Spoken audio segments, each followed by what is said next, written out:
Good evening, ladies and gentlemen. I'm as Prabhakar. In conversation with Achievers, today we have Dr. Ravichandran. I'm recording this from Hyderabad. I'm on a trip, and he too is on a trip to Hyderabad. So I caught him in Hyderabad, and we're recording it in Hyderabad. And whenever one talks about a company secretary with an in-depth knowledge of company and corporate laws, one name which comes to everybody's mind is Dr. Ravichandran. And anybody who has any doubt on company law matters, the first person whom they talk is Dr. Ravichandran. That is the level of knowledge he has, and always ready to help people, and a very, very popular company secretary and a practitioner at NCLT.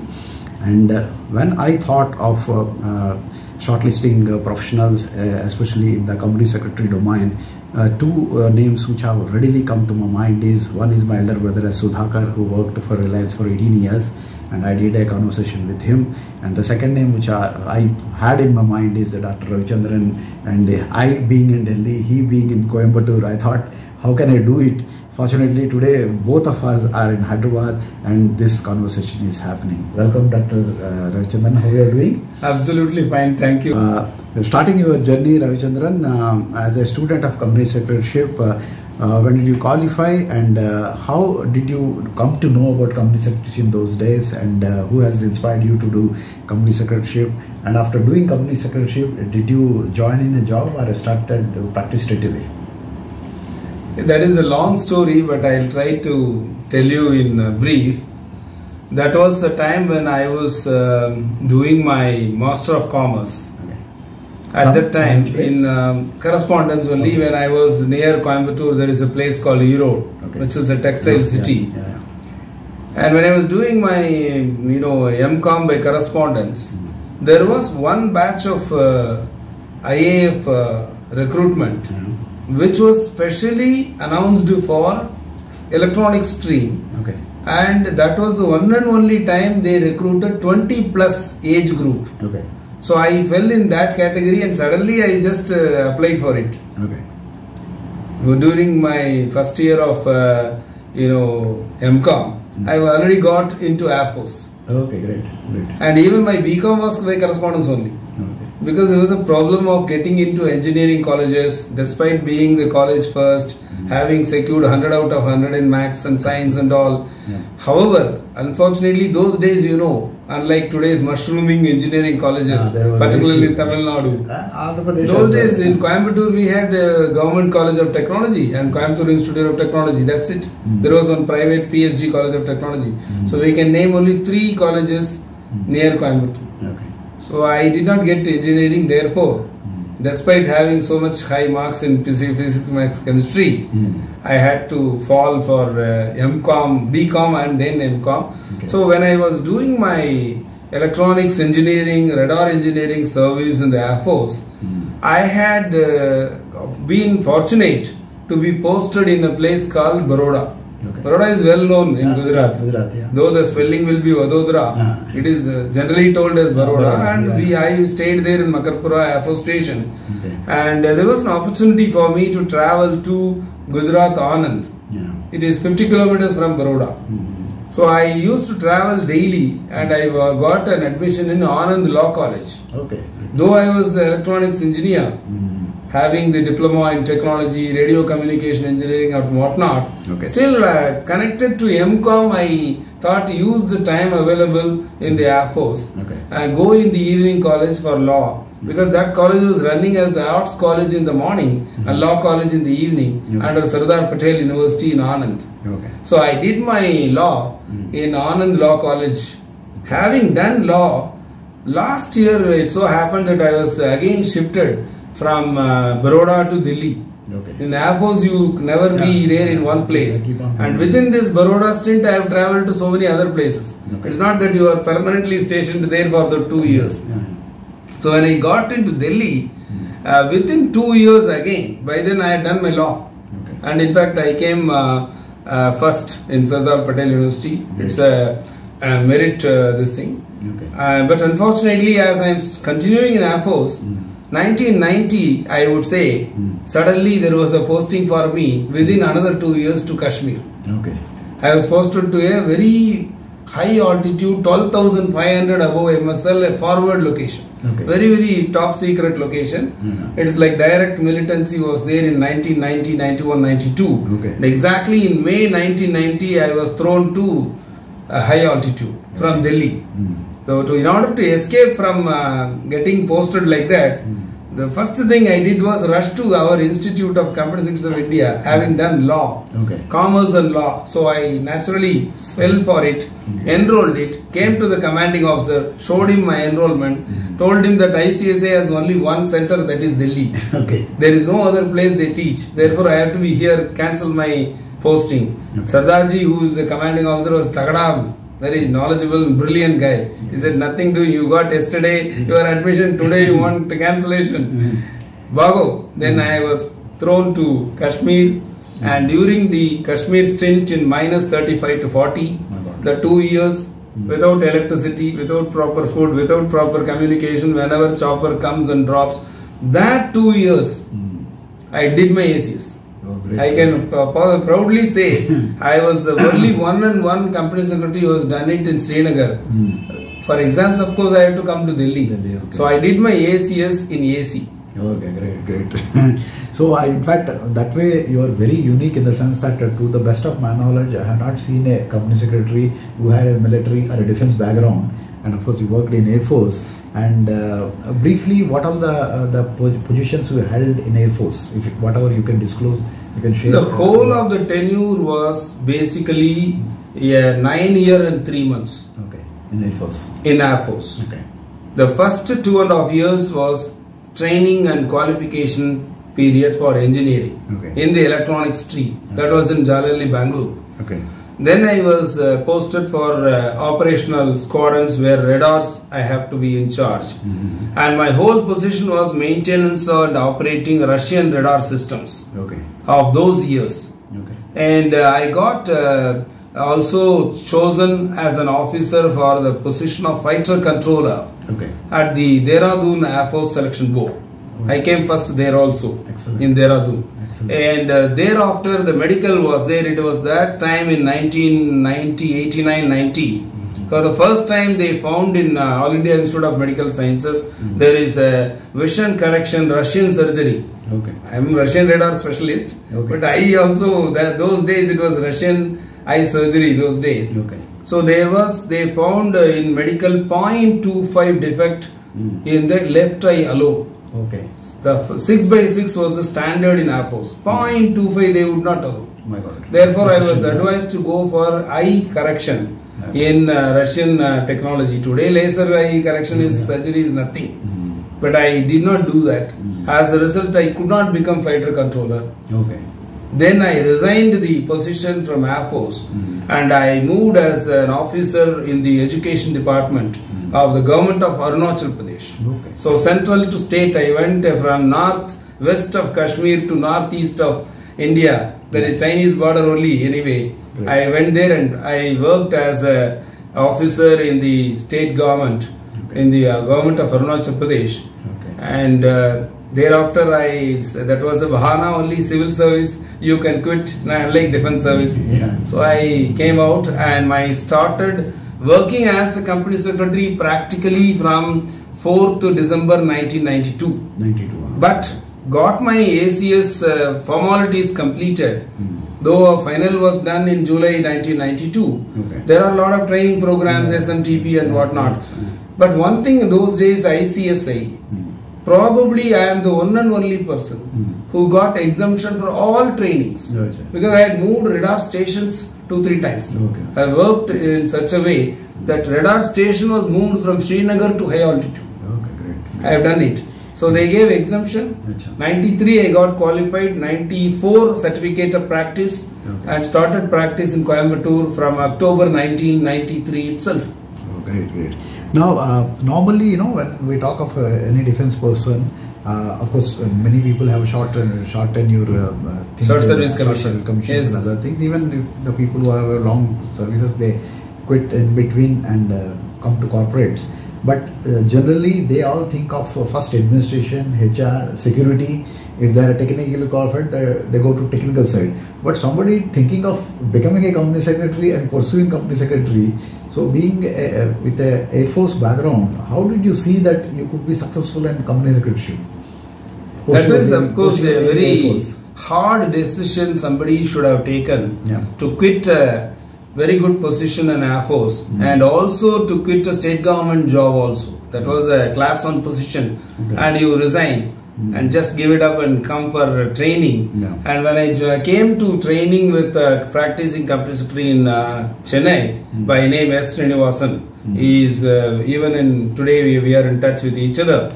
He offered me 500 rupees as stipend. Whatever be my position, my experience, Goli Maro was the language, so I had to undergo the training. And those days, CS was not a very great practicing area. Nobody recognized company secretary, that too in practice. And Srinivasan was popular in charge registration, search and status report and all. So I joined there and moved to Coimbatore, created a lot of practice avenues for company secretaries. And one thing I can tell is Dr. S. Chandrasekharan in Delhi. He is a very distant relative to me. So once when I was in Ayanagar, Delhi Air Force Station, I used to go to his house. Then for the first time I heard there is a ACS course. So through him came to know. I came to know about it when I used to go and play with his kids. You know, that is how it is. But scope was not very prevalent, and I would also add here, given my experience, CS as a practicing profession, the professionals did not pursue it vigorously. See, you have to go out of the box, you have to challenge yourself, you can't be in the comfort zone. For a defense person, there is nothing like comfort zone. So we are ready to jump. We have that confidence, self-confidence and the courage and conviction. So probably that has helped me to build a good practice in areas hitherto unheard of by company secretaries. You are a thorough academician apart from a great professional, and you are one of the few to begin with, people who have done PhD. Now lot many people are doing company secretaries. So which topic you did in your PhD, and what made you to think that you should do PhD, which may not be that useful for a company secretary either in service or in practice?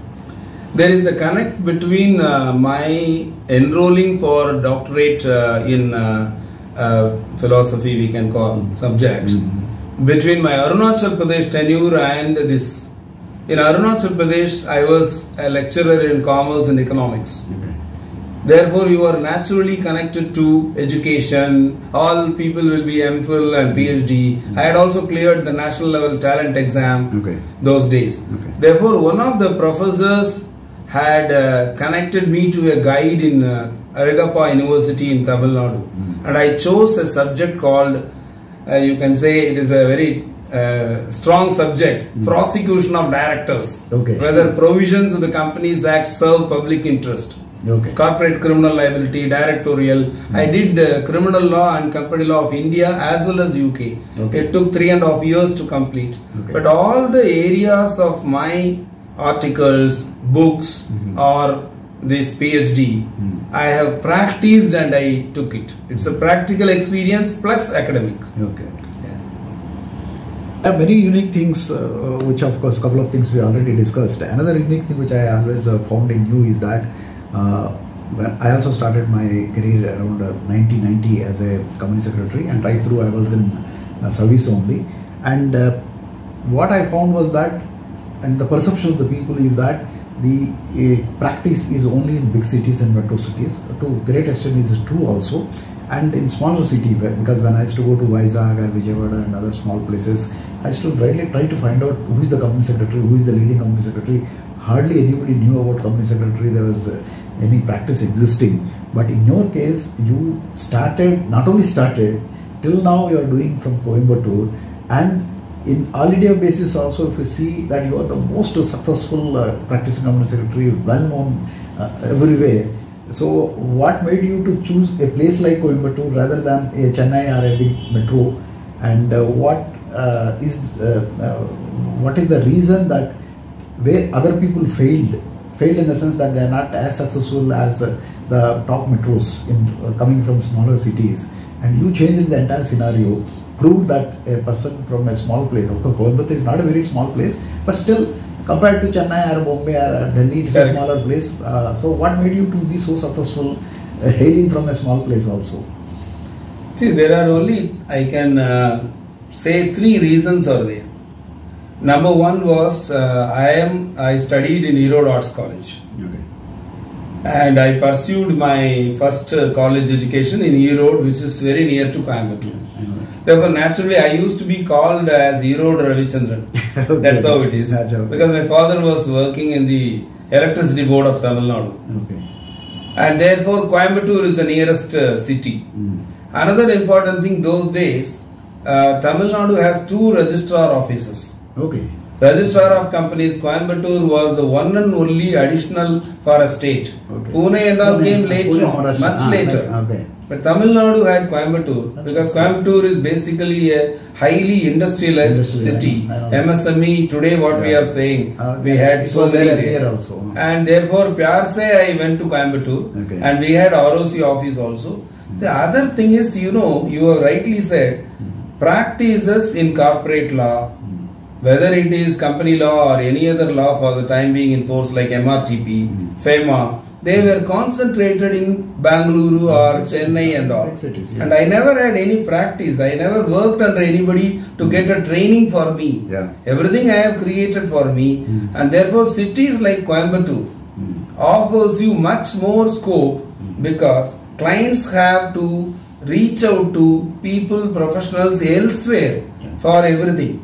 So that I converted, used the opportunity of the vacancy in the cities because industrialists have to look out for consulting. They have to go to Bangalore, they have to go to Mumbai, they have to go to Chennai. But here in Coimbatore, we were able to get it done. So I was very firm right from the day 1 in Coimbatore. I can tell you the date itself. I entered Coimbatore as a company secretary on 18th October 1993. Okay, great. Now coming to your firm, so how big it is and what are the main areas of practice you are pursuing and how many partners and other professionals you have? Right. Our firm, as I told you, we started in 1993 October and we branched out as KSR & Co. somewhere in 2007. And we have been in the areas of practice which are hitherto not touched by company secretaries. Okay, like we can, for example, can you believe I am practicing in trademarks IPR in 65 countries? Oh my God! I am talking about somewhere in the years of 1997, 98, 99. Those days, I have done best of the brands of Coimbatore. I have only done in several countries. Oh, great. I have been a member of the Association of Intellectual Property Protections, DRT and charges areas, enforcement of security interests. Even much before IBC came into picture, I have worked as enforcement agent for consortium of banks. So my practice in several areas, for example, M&A, I entered Coimbatore in 93.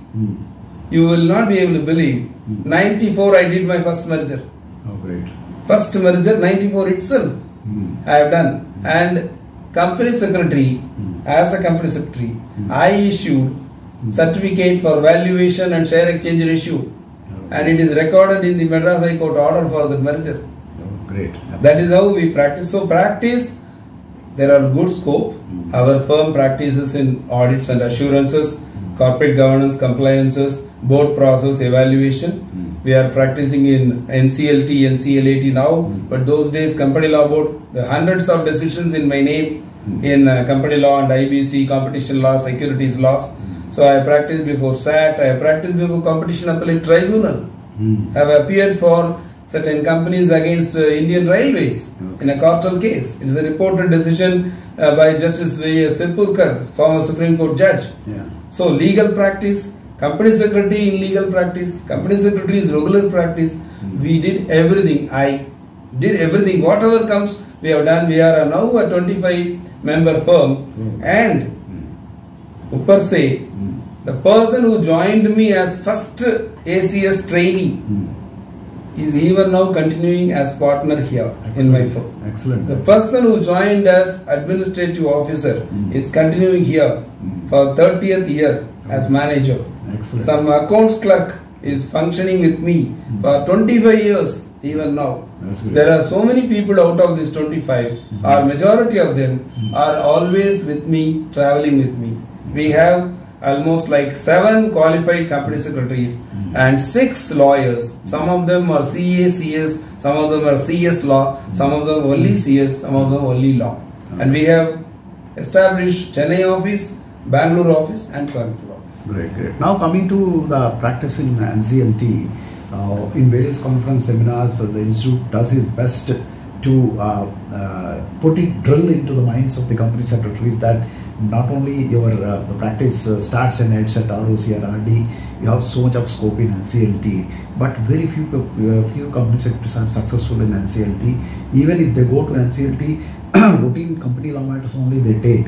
But again, you are an exception in this matter also, that you are so successful in NCLT to such an extent that the practicing company secretary, even if at all they have some face value and popularity, it's restricted to the city benches only.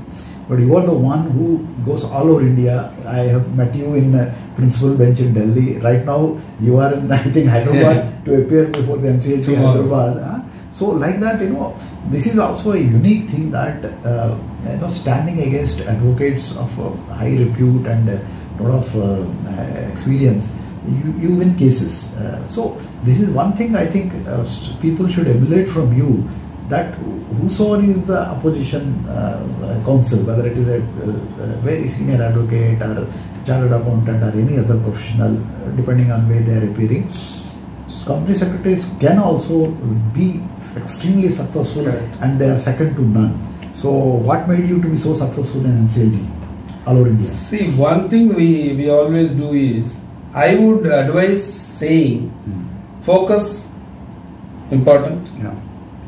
Scuba diving to karna hi padega. Any subject. Yeah. If a case is coming, your analysis of the case can never be left to anybody. You have to apply your thought. Courage is always there, and we don't see who is standing on the other side.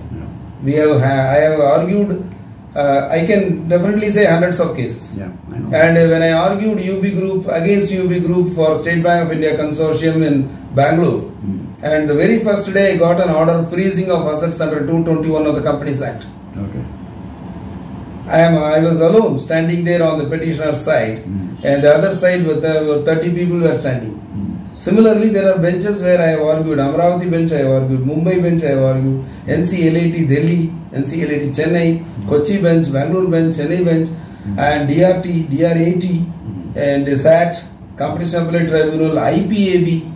Several decisions are there in my name, trademark cases. Yeah. And therefore, that particular law, jurisprudence is important, facts of the case is important, presentation is important. You must be able to connect to the judge, convince him these are all your points, and somehow it has helped me, it has come, and I can proudly say there are many cases where several lawyers have engaged me to lead them in courts.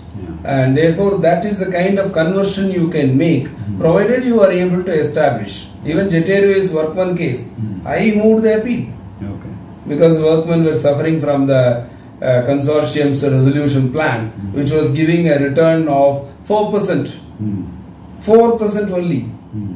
So there are workmen who were committing suicide. So all the way from Mumbai for aircraft engineers, I filed the appeal in NCLT Delhi. Yeah. So that's it. See, it's good that you have said that you are practicing in so many areas apart from company law. Even if company secretaries, junior company secretaries and company secretaries maybe at a mid-level, if they have any doubts in their mind that they are not fit to practice or they have not succeeded in NCLT, what is one advice you can give for them to erase that from their mind, whether from the point of advocacy or arguing before the members, or most importantly drafting. You see, company secretaries always have a phobia that their drafting is not as good as the lawyers. And the moment a senior lawyer stands, with all due respect, I say these people lose their heart. So where they lack the training or confidence, and what they should do or what institute should do to erase that phobia from their mind. I think I can tell you 3 important things. Number 1 is a person must know the facts of the case. As if the question to you is, what is your name? Will you ever have any doubt in answering? That is the kind of confidence on facts, dates and events. Applicable law, thorough. Once this is there, we should be having the knowledge of art of pleadings, going and sitting in the court daily, learning what is happening there will give you lot of confidence, because if you're going and standing there understanding what is happening, certain practices that are being followed in a particular court will be different in some other court. Different judges have different temperament. So we need to sit and learn. And if you are a learned person sitting and learning is fast. It is very easy. So you will be able to learn fast and understand. So your presentation skills will automatically improve. Sitting at home and all is not going to help. Now coming to, as I said in the introduction, you are considered to be an authority in company law matters, and I know I always follow you, whether in the conference or the videos which you post and the webinars which you address. I think I have addressed thousands and thousands of conference seminars, webinars and all those things. So what is that one thing which you do to master the subject? Not only company law, you are master of many things, but I'm specifically saying about company law because it will be useful to the company secretaries. What special efforts you take to master the subject and to be beyond any doubts? Because as I said that in conferences, the moment people say names like you or Sudhakar, thousands and thousands of people attend because they are sure that they are going to get a their qualification will be down, number 1, and once you say it is taken at the face value that nothing will be beyond doubt. So what is that efforts which you did, which if the juniors do, they too can be in your shoes? I think the answer is simple. The practice can never come unless you have the depth of inclination to study in depth. Yes. It is not that company law in this jurisdiction. You have to go to outside the jurisdiction also. Understand it across. For example, yesterday I spoke on ESG for directors training program in a private sector bank for the KMPs and SMPs. I spoke on not only BRSR and BRSR code, not only Ministry of Corporate Affairs voluntary guidelines. I spoke on accounting assurance standards for greenhouse gas emissions, about the ICAI like 3401. I talked about GST protocol, TCFD, Securities Exchange Commission, USA. So you must broaden your horizon in learning in depth. Then you will be able to do it and do. For example, I have studied top 50 companies, their ESG practices. In my CSR ESG book, it is there. A CSR ESG book of me contains part 1, complete about company law and CSR including taxation and accounts. Part 2 contains everything about ESG. Part 3 contains trust, societies and charitable institutions, formation, management, governance, taxation. That kind of depth if you study, the confidence level you give to client is very high. That client tells, here is one person who gives, so the automatically client build. You build the clients easily. So my only advice is, do a deep dive in every subject. Don't think the book that you read is sufficient. Go beyond. I would say beyond jurisdiction. For example, I quoted in my book on related party transactions a provision on the Russian company law. Because ordinary course of business under section 188 is well defined under Russian company law. That was quoted by me in my book because it gives you an insight into how to construe the expression what is in the ordinary course of business. So then you have to travel. That's correct. Now coming to the contributions made by you to the profession, of course, not only in your professional capacity, I think you have addressed various seminars which are conducted by the Company Secretary Institute, and you are so popular. This question I asked my elder brother also.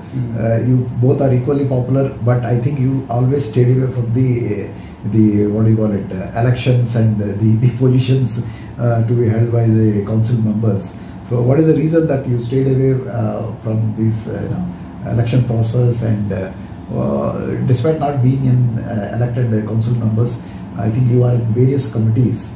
So you contributed a lot. What made you not to pursue these elections and maybe become president of Institute of Company Secretary? And I'm sure you and like people like my brother, you would have been the most deserving presidents of the institute, and always institute is deprived that people like you don't come forward and become the presidents of the institute. Is there a specific reason for that? No, that is nice of you, but it is a kind of Coimbatore chapter. I can say I have been chair of Coimbatore chapter. Okay. I have initiated several programs which are running today also. I am advisor of Calicut chapter and several other chapters like that. I have been there, but I have never found it necessary for me to stand for election, because definitely there are a lot of people who are known to me, and somehow it has never been coming to me. But I have been even recently I am the chair of ASSOCHAM South for the entire corporate laws, and I am a member of the Financial Banking Committee of BCIC. So therefore it has been happening, but I don't know. That's one area where I have never tested the waters, and clients are so high, demanding workload. Every day I work for 14 to 15 hours, even today, and therefore there is I may not be doing justice to the clients I have built if I have to switch over, because you don't want to involve in anything in halfway. Something we cannot do for the 1 year sake, but every day I have been contributing, even today, to some way or other for the Institute of Company Secretary of India, to the best of my abilities, contributing not only as a speaker, not only as a writer, but also in sponsorship, in organizing programs, providing infra, connecting people, bringing speakers and experts. So I have always helped Institute to the best of my possibilities in all the programs. Excellent, excellent. Thank you. Now coming to the next important facet of your life, the authorship.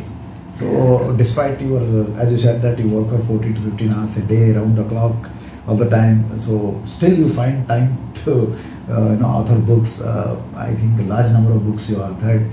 So what are how many number of books you authored, number one, and are they all about company law and corporate laws, or did you author books in other subjects, and especially outside the profession also, like fictions, non-fictions, like that? That has never been happening. So far as my books are concerned, they are topical and connected to profession. The one book which is outside is probably the book on debt recovery, enforcement of security interest and winding up, but it has got some connection to corporate. So therefore that way it is, for example, related party transactions and whatnot. And we can say prosecution of directors, offences prosecution, compounding adjudication prosecution. These are all connected to my doctorate. I have been doing this subject, further research, further enlarging my knowledge and sharing it practically on these subjects. Latest book, which is very recently published, is my third edition of Related Party Transactions by LexisNexis, which is doing well. CSR and ESG, second edition. It is also LexisNexis doing well. There is one small book of duties and liabilities of directors, published by Bloomsbury, where the last chapter contains 10 case studies, including US, South Africa, India, New Zealand.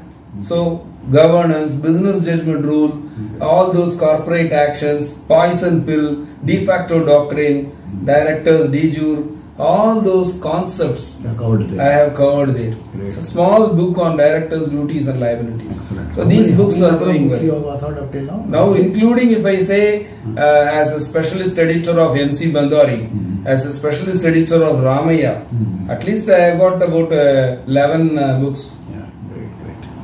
So before asking the next question, I want to give a disclosure so that there is no misunderstanding. As you know that we are a family of company secretaries. My elder brother is Prabhakar, is a company secretary. My brother-in-law is also company secretary. He is the company secretary and executive vice president of NCC Limited. I spent almost 30 plus years in company secretaryship. So we have a lot of respect for the profession. We lived on this profession. But these next set of questions are something which I always felt, and I, being a very seasoned company secretary, I wanted to have your opinion about that. Though the profession is there for the last, I think, more than half a century, still we found the practicing side, especially the company secretary firms, are very small in size, maybe at 2-3 people, partners level, and maybe some 5-6 people or 10 people at the most. Most of the company secretaries are at that scale only, and they are not able to upscale and grow. And the way the chartered accountant profession has done, or especially the lawyer profession has done, we are so close to being like there is a lot of similarity in our practice and advocacy practice. Just see the size of the law firms. Maybe hundreds of lawyers are also there. I see so many law firms which have 50 partners or 25 partners plus. Why our profession could not grow to that level? Is there a specific reason for that? Fundamental reason is that we are always confined to the very basics of practice. Yeah. I will call it in South Indian language as idli vada practice. we do not want to go beyond the comfort zone. Yeah, yes. So unless you have multidisciplinary practice, even within company secretaries, there must be somebody who is in insolvency, there is somebody in corporate law, somebody is in competition law, somebody in securities law, forex law, IPR. So bring these people together, form a larger organization, set up offices in different cities, then only it can grow. In Tamil we used to say Seivana Tirunda Chai. Do whatever you want properly. If everyone practices this, the firm will grow. Secondly, we should have infrastructure, expenditure, we should not worry. We should put money to build an infrastructure, remunerate people. So next thing which is connected to this is that most of the our firms are sole proprietorship, as I said, that small in size, and they don't invest, as you said. And another biggest problem of coming with the small size is that I'm very happy when you said that so many people have continued with you for a large number of years. But wherever I go, even last week I was speaking to somebody. Last year I saw 20 people, and when this year I went, only 2 people were there. 18 people have left. And this is everywhere. Wherever a company practice is there, the attrition is very high. They are not able to hold on because they themselves are not able to grow. There is a question of paying handsome salaries to the professions, other junior company secretaries. And what should we do really so that we also grow in size? We also have massive this thing with the ability to pay a very remunerative salary, so that even if we want, they should not leave us.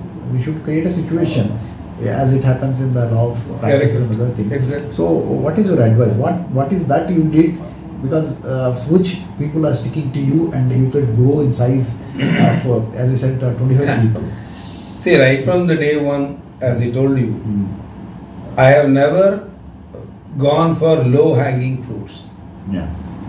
I think that answers everything. Yes. If you are going to be in ordinary practice, you will be viewed as an ordinary person. If you want to be in extraordinary practice, the only thing you have to do is every new subject that you have never touched, touch it, practice it, make it ordinary. Today what appears to be extraordinary will come into the ordinary basket. You will keep on growing. So in terms of your experience, extraordinary, whatever appears will become ordinary, and what you are ordinary to extraordinary, you will grow. So low hanging fruits, if you are going to confine yourself, I don't think anything will happen. That's why I always told institute also, this form filing, form certification, why would you need a full-fledged qualified practicing company secretary for this? If you are giving them opportunity for filing some forms and making some 5,000, 10,000, and you do some 5-6 forms a year, a month, your money is made. And therefore, why would you go and strain yourself? Why would you challenge yourself? Why would you inspire? Why would you go out of comfort zone? So low hanging fruits, whoever is pursuing, he will never be able to succeed. And therefore, partnership can come by, for example, if a person is working in corporate, private sector, if his wife is working in government sector.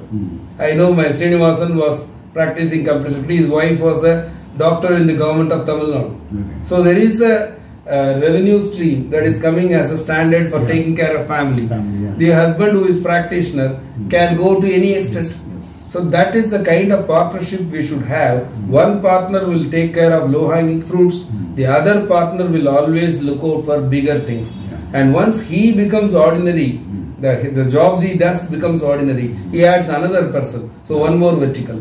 We have in our firm 8 verticals. My God, great. How can I? The compliances, corporate governance board process, straight away number 1. Audits and assurances, including due diligence audits.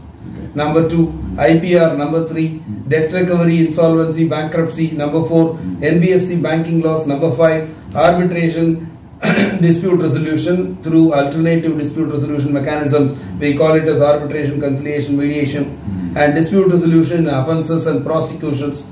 All the securities laws and corporate laws, forex laws. That's great. And every representation I have made in my website, every line is actual, and practically I have done it, and therefore I have put it. See, connected to this, because of this problem, I think, of course, things have slightly improved after 2013 amendment. But earlier, even now, the free structure commanded and paid to company secretaries are really awful. Because being in corporate for such a long time, I know the amount of bills the chartered accountants and especially the lawyers raise. And you are also practicing in NCLT. A lot of company secretaries are practicing in NCLT. But still, if somebody has to take an opinion, he doesn't come to company secretary. Somebody has to get something drafted, he doesn't come to a company secretary practice. And ultimately, even if they get some work in any areas, like including compliances, their fees are absolutely not comparable to what a advocate of a junior most ranking commands. Where we are going wrong, that we could not command that respect, either you say respect or the position in the market where we can get what we demand. Unless you are able to exhibit your depth of knowledge, the respect, remuneration and rewards, the 3 R's will never come. This is why I am able to differ with you that because a person is a company secretary in practice, he is not getting remuneration. No. Even if I appear in courts, whatever senior lawyers will get, I am also paid, I am also connecting, I am also getting it. I know that, but you are an exception. The reason is because of your ability to show this depth of knowledge to do the job that client wants, and therefore you should be visible in that respect. You may be visible as a person going around, but you should be visible as a person reliable in order to the client should feel, yes, here is a person who will render opinion, here is a person who will give the strategize the case, like that. So as a company secretary, remuneration is not less. Remuneration is less because the person has not yet reached that maturity.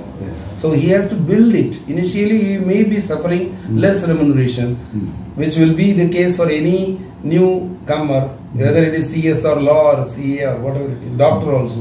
But as you grow, have you grown? You have to only evaluate, and you will definitely get it. Yes. I have never any hesitation in saying, because CS nobody is paid less, he can command more, provided he has achieved that kind of degree of confidence, knowledge, depth of knowledge, and he is able to convince the clients that he has that.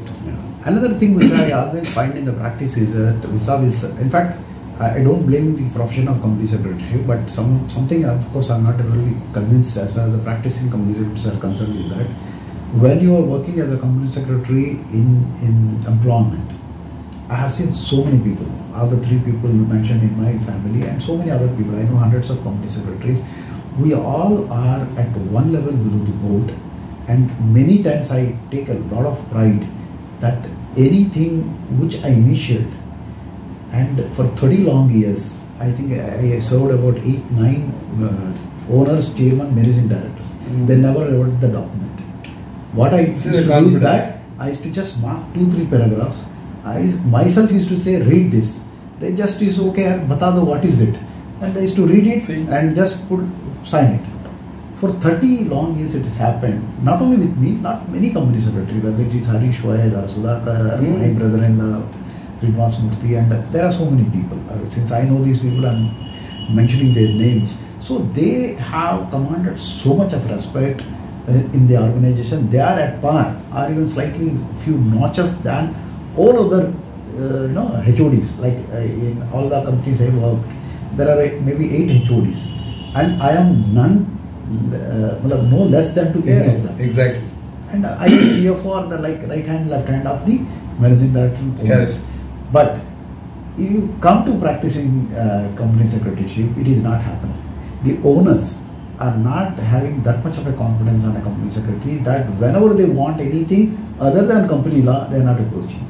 Whether it is a GST or corporate laws, other things, all the practicing areas which you say, they go to some other company secretary. Not only that, with all due respect, all their personal matters also. Suppose he wants to purchase a land, he doesn't want to come to company secretary. He want to do something else, joint venture, collaboration, partnerships, anything. They go to some other profession, not come to company secretary. Company secretary means only company law matters. So what is that which other professions are able to be attached with the promoters all the time? All the advisors, they say, okay, we will talk to our CA. I have never heard anybody saying, I'll talk to my company secretary.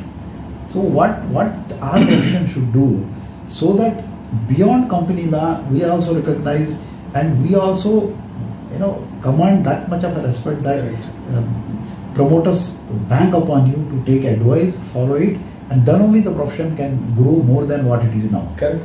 Yeah. See, best thing is to expand the circle and continuously expand the radius of the circle. This is a simple mathematical way that today we are able to provide confidently consultancy in a particular circle, radius of a small nature. But you have to keep on expanding it. When your circle grows, you will be able to retain clients, and this has to be converted into a magnetic circle. Then only. The reason is, do we have manpower? Am I equipped for all other services also, or do I have a manpower by the side of me who will be able to give? For example, if somebody comes for a title deed verification, do we have somebody who can offer consultancy in them?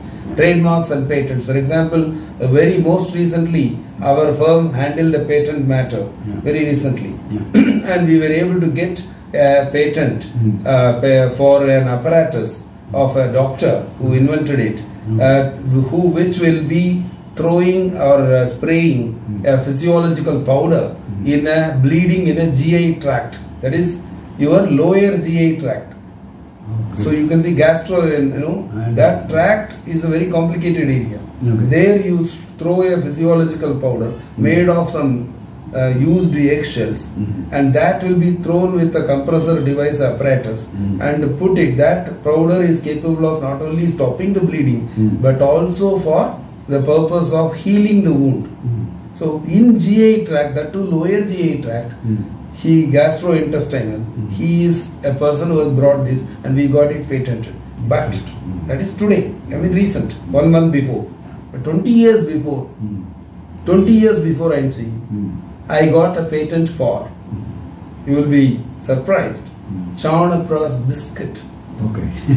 It is Coimbatore. Chyawanprash, a Coimbatore-based Ayurvedic product for a 100-year-old company called Aryaveda Pharmacy. Okay. Because Chyawanprash is a messy thing, no? It will be like this thing, semi-solid, and children won't like it because it will be pasty. Whereas this man, Dr. Padma Shri Krishna Kumar, told me that he has found best way of giving Chyawanprash to children is make it a biscuit. Okay. And there was no such form of biscuit at all. And when he talked to me, my mind was running, why not patent it? Okay. And we got it patented. Excellent. So my first patent was Chyawanprash biscuit. So therefore, where your knowledge levels are very broad, you are able to know that books are there, study law, provisions, rules, procedures, apply it in given circumstances, client falls for you. Yeah. One client of me in 20 years before, even now he is climbing, 20 years before, we were going in ordinary auto rickshaw in Bangalore. He told me the particular injectable, Neurobia, injectable, it is not available in India. Only in tablet form it is there, and we import it from Japan. And he has found the formulation for that. I got him patented. Excellent. Therefore, where you discuss with the client, that discussion exhibits your broad, wide range of subjects, your knowledge. Either you do it or you have partners, associates do it. Then the client is going to fall for you. Circle ko expand karna chahiye. Circle must be converted into magnetic circle. That's it. See, as far as the institute is concerned, I am associated with the institute for the last 40 years, first as a student and as a professional, then successful. The councils do their best. I don't have any complaint against them. They do their best and they are trying to, improve the profession day by day. But whenever most of the practicing comes in the discussion, they say, "Arey, hame ye recognition nahi mila, hame wo recognition mila. We want more certifications." All sorts of things. They restrict themselves to that. After listening to this conversation, at least people should show there's so much to explore, so much to do. Then what Company Secretary Institute can do so that this sort of an attitude by the practicing company secretaries, especially junior practicing company secretaries, that we can survive only when there is more certifications. There is so much to do as you are doing. So what can so long as we don't have such compelling need for employing company secretaries or some certifications of small things, then alone the profession is liable to grow. Similarly, all these form filing, getting fees for that, if this is not there, we are going to grow. Because you will have to suffer, you have to prepare, you have to lay a path for your future. So therefore, recognitions and certifications are in a way good for ordinary people, but extraordinary people or those who want to aspire to be extraordinary don't depend on all these things. Yeah, great. Now coming to your personal life, what you was better off does? Is she also a professional company secretary or anything related to that, or she is a homemaker? Yes, she is a graduate in zoology. Zoology. And that's all. She studied only up to then, but being our own firm, she is sitting with me in some admin support, MIS support, trademark search support. She is good in case law search. In some of the books, her name will be there because she has brought the case laws which are relevant for this. So being together, she has definitely helped in doing some research in trademark search for clients, in MIS monitoring, administrative support, and when a person of her stature is there in the office, it makes a lot of difference, right? Automatically. Yeah, that's great. And coming to your children, what are they doing? Are they practicing, also following you, or? No, my son is into information technology. He is a BTech from PSG Institute of College of Technology in Coimbatore. And it's a very reputed institution. And then he did his masters in information security sciences from University of Pittsburgh. And he is sitting in Pittsburgh, which is in Pennsylvania state of USA, working for a large hospital network in the data field. He is a data, we can say, scientist in information security and information management and computers and all. My daughter is a lawyer. She did her law in Shastra University, Tanjavur. And she is currently also working with me, though she is married.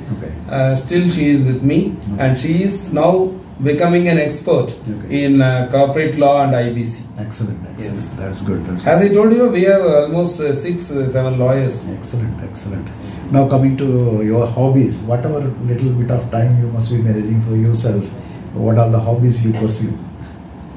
Basically, my hobbies are very less, but I have always been fascinated at reading, not necessarily law only, whole lot of books. I have always been very interested in playing carom, chess and shuttlecock and table tennis. Excellent. Suppose 12 o'clock you tell me that KSR, let us go for table tennis, I will be there. That is the kind of love I have. Apart from that, I also like travel. And even officially I travel very, we can say I would have taken for 1 year 250 to 300 flights. That is the number of flights I take. So it is also because with family also I do travel. In the last 1 year we would have at least gone to about 12 destinations. Great. Apart from official things. So travel is one of the things which I like most, because it gives you, even right from defense days I have been traveling only. Okay, that's good to know that apart from whatever collaborating in insolvency related work, I can give you a tough competition in all the three. I'm extremely good TT player. Excellent. I play carom also very well. Of course, I think we should have. Yeah, definitely. I was a champion chess also, but chess I left because it was very strenuous. Strenuous in the sense that you have to spend 3-4 hours for one game. I don't apply mind that much. Because we have a lot of things to apply mind. Therefore, I don't go to chess. So I still pursue my TT. Right. TT is absolutely yes. Carom. Coming lastly, you did so much in the CS profession and you contributed a lot to the CS profession. And how do you see the profession maybe 10 years down the line? And what is your advice to the young professionals, what they should do to become something like you? I welcome the technological changes that are happening, particularly artificial intelligence. Because whatever we discussed during the course of this conversation as the yields of the profession, that is low hanging fruits, routine jobs, clerical jobs and all, these things could be taken over by machines, and therefore you are going to be forced to looking out for better avenues and better reach, better positioning yourself will happen, and therefore the future is going to be, in my opinion, whether in employment or in practice, it's going to be great. And we are sure that we are going to be seen as a professional when it comes to secretarial audit. The scope of secretarial audit is going to expand, and it is going into governance, it is going to go into performance evaluation, it is going to go into board process, and we are going to make a mark as a profession of company secretaries in an expanded, larger area where opinions have to be done by going through the processes, by dealing with people, and not necessarily just DAR 12 or MGT 14 work. That's how I feel. I feel future is bright, and in that respect, remove all these low value jobs through AI and look out for better things, and therefore there is a better future. That's all. Thank you very much. Oh, you had a very tight schedule. I know that you came for an appearance in the NCLT, and it's so difficult for you to take out time, but so kind of you to take out time and very short notice, and a wonderful conversation, which of course both had the same intention that this should be beneficial to the junior company secretaries, and I'm very sure that's going to be a very, very useful thing for them if they follow their advice. And all the best for your thing, and thank you very much. Thank you, Prabhakar. Thank you. I always cherish my friendship with you. Thank you. I know about you for decades. Yeah, I know that. And you are one of the class professionals who has contributed a lot in terms of personal contribution in the corporate where you are working, and also in inclusive way of interacting, sharing your thoughts, making other people to understand things, little bit of inspiration, motivation. Definitely, I love it. Thank you. Thank you. Bye. That is all for today. This is a conversation with Dr. Ravichandran from Hyderabad, and till I come with the next edition of the conversation with Achievers, it's goodbye from Hyderabad. Good night.